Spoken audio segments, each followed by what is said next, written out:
Assalamualaikum warahmatullahi wabarakatuh. Kami dari kelompok 1 ingin menjelaskan tentang dampak dari imperialisme dan kolonialisme di bidang ekonomi.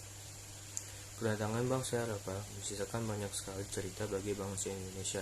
Di samping cerita menyedihkannya, imperialisme dan kolonialisme yang terjadi di Indonesia berdampak positif bagi kemajuan negara Indonesia. Salah satunya di bidang pendidikan, meskipun hanya dapat diakses oleh segelintir orang saja, khususnya bangsawan. Dampak dari imperialisme dan kolonialisme memicu adanya rasa nasionalisme dan cinta tanah air rakyat Indonesia, sehingga bersama-sama melawan penjajah akibat adanya penindasan.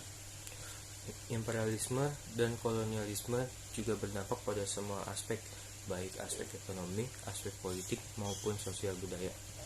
Dampak imperialisme dan kolonialisme Belanda juga berdampak pada bidang ekonomi, di mana salah satu tujuan mereka yaitu menguasai Indonesia dan mengumpulkan keuntungan sebesar-besarnya dengan mencari uang dan mengumpulkan kekayaan sebesar-besarnya. Hal tersebut dapat dibuktikan dengan beberapa faktor, yaitu 1. Adanya sistem tanam paksa. Yang kedua, diberlakukannya sistem sewa tanah.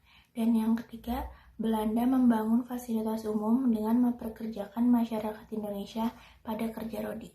Dampak lainnya yaitu perkebunan di Jawa terus berkembang dan maju, tetapi di Sumatera mengalami kesulitan untuk mendapatkan tenaga kerja sehingga dilakukan program transmigrasi. Nah, eksploitasi ekonomi dan monopoli dagang VOC menyebabkan perdagangan Nusantara mengalami kemunduran di dunia internasional. Peran Syah Bandar pun diganti oleh pejabat Belanda. Belanda membangun rel kereta api dengan maksud memperlancar perdagangan. Karena tujuan Belanda di Indonesia untuk mencari rempah-rempah, mereka harus membuat infrastruktur untuk mengangkut pasokan bahan makanan. Maka dari itu, mereka punya andil dalam pembangunan rel kereta dan jalan raya. Bahkan, mereka juga membangun waduk dan saluran irigasi. Selain itu, mereka juga membangun industri pertambangan dengan membuka kilang minyak bumi di Tarakan, Kalimantan Timur. Belanda memang membangun infrastruktur dan perekonomian kita. Tetapi satu hal yang perlu diingat adalah bagaimana cara mereka memperlakukan rakyat dengan sangat kejam. Kebijakan tanam paksa dan ekonomi liberal yang mereka bentuk membuat rakyat Indonesia dipaksa menjadi penghasil bahan mentah saja. Selain itu, terdapat beberapa perlawanan rakyat terhadap Belanda karena ekonomi.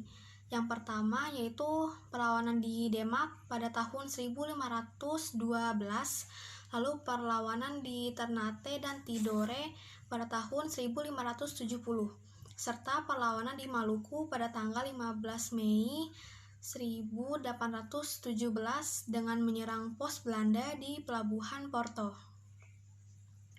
Sekian dari kelompok kami, mohon maaf apabila terdapat kesalahan. Terima kasih dan wassalamualaikum warahmatullahi wabarakatuh.